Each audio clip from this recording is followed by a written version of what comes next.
അല്ലേലും ഈ പെമ്പിള്ളേരൊക്കെ എങ്ങനെയാണ്ടാ ലവ് എന്ന് പറഞ്ഞ് കുറച്ച് ദിവസം നമ്മുടെ കൂടെ കറങ്ങാൻ വരും. വീട്ടിൽ നല്ല ആലോചന വരുമ്പോഴോ അവര് നമ്മളെ തേച്ചിട്ട് പോവുകയും ചെയ്യും. നീ ഇവനെ സമാധാനിപ്പിക്കാൻ വന്നാണോ അതോ എരുതിയിൽ എണ്ണ ഒഴിക്കാൻ വന്നതോ? ഞാൻ കാര്യല്ലേ പറഞ്ഞത്. അതിന് ഇവൻ പറയുന്നത് അവള് ഇപ്പോഴും എന്റെ കൂടെ ഇറങ്ങി വരാൻ തയ്യാറാണെന്നാണ്. അതിനേക്കാളും നല്ല അവള് വേറെ ആരെങ്കിലും കേട്ട് സുഖമായിട്ട് ജീവിക്കുന്നതാണ്. അയ്യോ അതല്ലേ ഞാൻ ഉദ്ദേശിച്ചു. നീ വിളിച്ച അവൾ ഇറങ്ങി വരുമോ? അവള് വരുന്ന്. അവളുടെ വീട്ടുകാരെ ആത്മഹത്യ ചെയ്യുന്നു പറഞ്ഞോണ്ടാണ് അവള് വരാത്തത്. നല്ല കുട്ടി, ഇത്ര നല്ല കുട്ടി അങ്ങനെ അവന്റെ വലിയ വന്ന് വീണ്. അതാണോ ഇപ്പൊ ഇവിടുത്തെ വിഷയം? നമുക്കൊരു കാര്യം ചെയ്യാം, നേരിട്ട് അവളുടെ വീട്ടിൽ പോയിട്ട് അവളുടെ അച്ഛനെ കണ്ടിട്ട് സംസാരിക്കാം. അതല്ല അതിന്റെ മര്യാദ. അത് നടക്കില്ലാന്ന്. അവളുടെ അച്ഛൻ ഗവൺമെന്റ് ജോലിക്കാർക്ക് മാത്രം കെട്ടിച്ചു കൊടുക്കുള്ളൂ എന്നാ പറയണത്.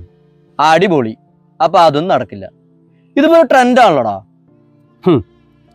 ഈ ട്രെൻഡ് മാറാൻ ഒറ്റ വഴിയേ ഉള്ളൂ. എല്ലാ ആണുങ്ങളും ഒരു തീരുമാനം എടുക്കുക, ഗവൺമെന്റ് ജോലിയുള്ള പെണ്ണിനെ തന്നെ കെട്ടുള്ളൂ എന്ന്. അപ്പൊ തീരെ കുറ്റികളുടെ കടി.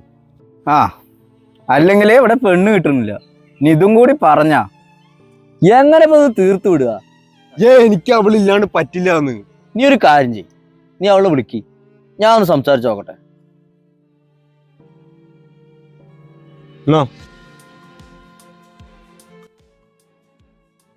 ഹലോ ഹലോ പെങ്ങളെ, ഞാൻ സുമീറിന്റെ ഫ്രണ്ടാണ്.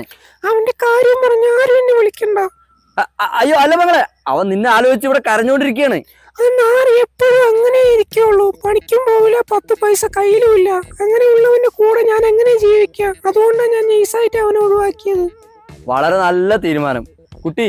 കുട്ടിയെ പോലെ എല്ലാ കുട്ടികളും ഇങ്ങനെ പക്വതയുള്ള തീരുമാനം എടുത്ത ഈ നാട് എന്നേ നന്നായി. ചേട്ടാ, അവനോട് കാര്യം പറ, പോലെ പണിക്കും പോകാൻ പറ. ഓക്കെ പെങ്ങളെ. പെണ്ണുങ്ങളടക്കം ഊക്കി തുടങ്ങി. ഇനിയെങ്കിലും ഒന്ന് പണിക്ക് വെക്കുറാ. കാരണം മോങ്ങണോ, എനിക്ക് പോകാറുണ്ട്.